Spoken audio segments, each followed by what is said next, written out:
Hi everybody, this is Mr. Nolan, and I would like to show you video 2 in this series, Finding Molecular Shapes. The goal of this series of videos is to be able to predict the structure of a molecule based on its molecular formula and the trends that we find in the periodic table.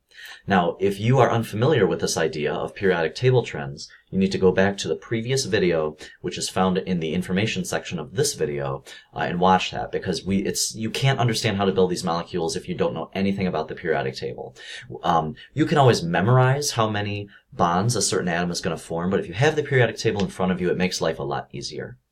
So if you haven't watched that video, go back and do so. So we're going to do some examples in this video. We're going to do 4 examples. These are organic molecules. They've got carbon and hydrogen bonds in there. And then we're also going to do an ozone molecule, which I'll throw in at the end here for fun. So let's figure out how to build these molecules. So reminders from the previous video. 1, you need to figure out what atoms you actually have. That's in the formula. So I've got 1 carbon, I've got 2 hydrogens, I've got one oxygen here. You also have to know how many bonds each will form. In the periodic table, the group that that atom belongs to, that will predict how many bonds or how many sticks will you see attached to it. So let's go ahead and try 1. And before I go ahead and do these with you, go ahead and grab out a piece of scrap paper, or you can use a stylus on your screen if you want, if you have a touch screen. And go ahead and try to do some of these. Try to find some of the structures, see if you can't understand them, figure out how these structures are built. So go ahead and do that now. Try to go through, predict some of these structures, and then resume play, and I will show you how do we strategize, how do we figure out how to solve these. So give them a try.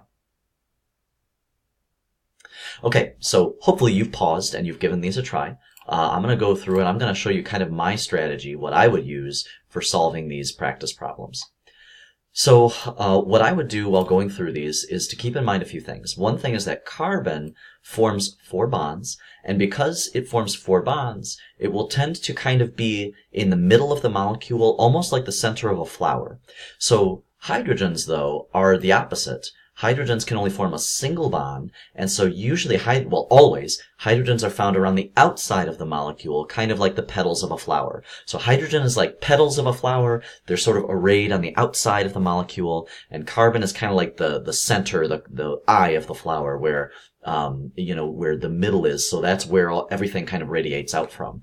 Oxygen, because it requires 2 bonds, you might find oxygen toward the outside, or you might find oxygen on the inside. It just depends on exactly what situation, what are we looking at. So let's go ahead and we'll solve this simple one, number 1. The first thing that I would suggest that you do is to look at the atoms and just write them down. Always put carbon kind of in the middle. In the next video, we'll see nitrogen, and we're going to want to put that in the middle too. But we're going to take carbon, put it in the middle, and then we'll just go ahead and array these other atoms around it. Doesn't matter quite where. We're just going to go ahead and do that. And let's just bond them. We know that they have to be bonded. So let's just stick everybody to carbon. You will usually do okay if you just stick everything to carbon to start with. Okay, so at this point, we have all of our atoms, and we've got some bonds. But now we just have to double check and see, are our bonds okay? So if we look at the hydrogens, we see that each hydrogen, that hydrogen has 1 bond, and that means that hydrogen is okay. This hydrogen's also got 1 bond, and that's also okay. If we look at our periodic table, we know hydrogen is going to form exactly 1 bond. But then if we go over here and if we look at oxygen, this is not okay, because oxygen is supposed to form 2 bonds, but we only observe 1 bond. So oxygen is not okay at this point. So we still have to come back and look at oxygen. And then carbon, if we look at carbon, this one's also not okay, because carbon's supposed to form 4 bonds, but here we see 1, 2, there's only 3 bonds, and so carbon is not okay either. So we have to come back through here and we have to fix this problem. We can't just leave this the way that it is. We have to actually figure out, how do I fix this? Well, you can't add more atoms. I'm limited to the 1, 2, 3, 4 atoms that we have here. However, what you can do is you can change the number of bonds. So let's maybe try something like this. So let's try bonding the carbon twice to hydrogen. Well, this would seem like, okay, the carbon's great, right? It solves our carbon's problem. Now it has 4 bonds. That's great. But now the hydrogen is not in a good position, and that's because hydrogen's only supposed to form 1 bond. but it's forming 2. So this is not allowed. We're never allowed to use hydrogen to form 2 bonds. So let's jump back over to our oxygen and see if we can't fix this. I've got 1 bond, let's add another. Okay. Now at this point, the oxygen has got 2 bonds. And that's correct, because on the periodic table, that's what it predicts, is that oxygen is going to have 2 bonds. If we jump down here and look at our carbon is also okay. It's got 4 bonds, and that's correct. So now at this point in this molecule, we have found the right number of bonds to put in each one. So number 1 is now solved. Let's look at 2. So if we were to do 2, I've got a carbon, I've got 4 hydrogens now, and I've got 1 oxygen. So let's go ahead and start solving for this, see if we can't figure this out. I'm going to put my carbon in the middle. I'm going to take my hydrogens, and I'm just sort of going to array them around the outside. We can always play with bonds, right? So let's just go ahead and put the atoms down, and then we can figure out how the bonds are supposed to work. So you might be tempted in this situation to just say, well, I've got my hydrogens around my carbon. Let's just attach them all. Let's just do this. Just bond all of my hydrogens to the carbon. Well, now we're breaking a rule, right? Our carbon is in a bad situation because it has 5 bonds, and that is not okay. According to the periodic table, carbon only has 4 bonds that it can form because it only has 4 electrons sitting on the outside. So this will not do, right? This will not work. So instead, what we need to do is we need to figure out a way to make this work. So we're going to keep our carbon in the middle and our hydrogens on the outside, and then we're going to put our oxygen back there. We can't connect them all to carbon, but we can connect maybe some of them to carbon. So maybe let's just kind of play around here and see what we can do. So if we connect our carbon to, let's say, 1, 2, 3, we know that carbon can only have 1 more bond at this point. So we have to get that oxygen in there somehow. So let's go ahead and connect this carbon to the oxygen, because otherwise we're going to squeeze out our oxygen. Well, here's the great thing. Oxygen will form 2 bonds. So just because we haven't added this hydrogen yet, it doesn't mean we can't complete this. And I'm actually going to move that hydrogen so it's kind of a little closer to the oxygen. There we go. So this oxygen, let's try this. Let's try bonding that oxygen to the hydrogen here. And we'll just double check each one to figure out, are we okay or not? This hydrogen has 1 bond. That's good. This hydrogen over here has 1 bond. That's good. This hydrogen has 1 bond. That's good. And that hydrogen has got 1 bond. That's good. I'm noticing that hydrogen problems are the biggest mistake that students are making right now, is they're adding too many bonds to hydrogen. So always make sure hydrogen has just 1 stick attached. So now let's look at our oxygen. If we go over here to our oxygen is supposed to have 2 bonds. Let's double check. There's 1, and there's 2, right? Our oxygen has 2 bonds, so oxygen is good. So that is in a good position. And lastly, let's just double check carbon.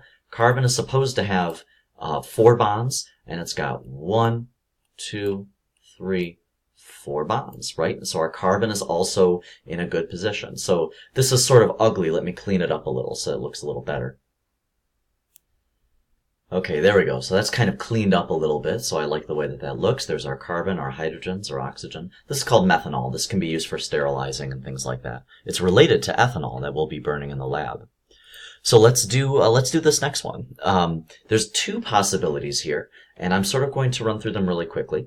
But we'll go ahead and go to screen sketch here. So again, I'm going to keep following my rules. I'm going to keep carbon kind of in the middle. And then hydrogen shows up on the outside. So I've got let's just kind of try this. Carbon, there's my carbon. Now, in order for these carbons to both be in the same molecule, they probably have to be bonded. Not necessarily, but usually if you have some carbons in a molecule, they will be bonded together. Let's go ahead and put an oxygen somewhere here. And we'll just go ahead and put our hydrogens, again, array them around the outside. Now I'm going to stop here. I've used 3 of my 6 hydrogens, and I have to recognize that this carbon down here, if that carbon is if I'm planning to attempt to bond that carbon to those hydrogens, this carbon is now full. This carbon cannot get any more bonds, right? It's going to max out at 4. So if I'm going to put hydrogens anywhere else, I can't put them down here, right? I can't just go ahead and start just lumping them onto this carbon because it won't have room for them. So instead what I need to do is I need to start thinking, well, the hydrogens are probably going to bond to this carbon. So if I just go ahead and put some more hydrogens over here, go ahead and start bonding those. But I'm going to run into another problem here. If I use my last hydrogen, and if I bond it to that carbon, notice this carbon now has 4 bonds, and I don't have any way to attach my oxygen anymore. And so my oxygen's now just floating out in space, right? That's not cool. So that can't happen, right? Apparently that carbon probably can't bond to that hydrogen, and we want a happy oxygen. So let's try this. Let's bond this carbon to that oxygen. Well, you may recall that oxygen will bond to 2 atoms. So far this oxygen is only bonded to 1, the carbon, so I can bond this oxygen to that hydrogen.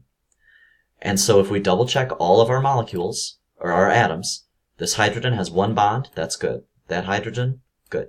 Right? I'm just checking all my hydrogens to make sure that they have exactly 1 bond, that's good. I'm going to check my oxygen. My oxygen has 2 bonds, that's good. And then both of my carbons have 1, 2, 3, 4 bonds. That one's good. And then this carbon, 1, 2, 3, 4 bonds. That one's good. So this is one of our ways that we can put this molecule together. This molecule is called ethanol.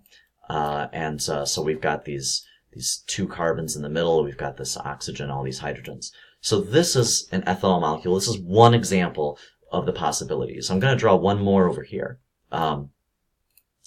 You could also say, well, that oxygen is going to go in the middle. And so if you did think that, which is possible, you can say, all right, oxygen's going to bond twice.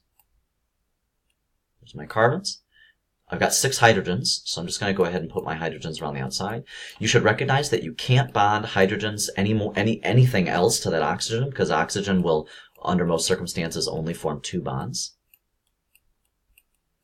And if I just go ahead and if I complete these bonds, well, let's go ahead and check each one. Our hydrogens, they're all good, right? My hydrogens each have just exactly 1 bond. My carbons, they all have 4 bonds, and so my carbons are good. And my oxygen has the 2 bonds here, and so oxygen is also good. So this is called an ether, and this is actually a molecule that enables, it was one of the first molecules to enable anesthetics so that people could be knocked out for surgery. Before this molecule, people had to actually be awake for surgery. So surgery was a really horrifying experience before the invention of ether. But these 2 molecules, I want you to recognize, they have exactly the same atoms. They're just rearranged. I would call these isomers. These are different arrangements of molecules, even though they have all the same atoms. So let's go ahead and tackle O3 really quick. I'm going to run through this one very, very quickly. So you may be tempted when doing O3 to do something like this, to say, O, there's my oxygens, and let me just go ahead and bond them together like this. Now this actually does satisfy the requirements because each oxygen has 2 bonds. And so if you did this, I'm going to give you credit for that because that's the way that according to our rules that work. However, ozone is a little odd, and ozone forms what's called a resonance structure, where it actually forms 1.5 bonds with each of these atoms. And so what we end up with is a total of, like these sort of each 1.5 bonds. And these electrons will actually bounce back and forth between these bonds. Now that's a little bit advanced, so you don't need to know that. So if you did the first example, then that's good enough. But I just thought I'd throw that one in there for fun. In the next video, just to get your mouth watering for more chemistry, we're going to be looking at some of these fuel sources. These are 2-carbon fuels, and so we're going to go ahead and look at these in the next video. So I hope that this was helpful for helping you to predict molecular formula based on the periodic trends. So until I see you in the next video, happy science.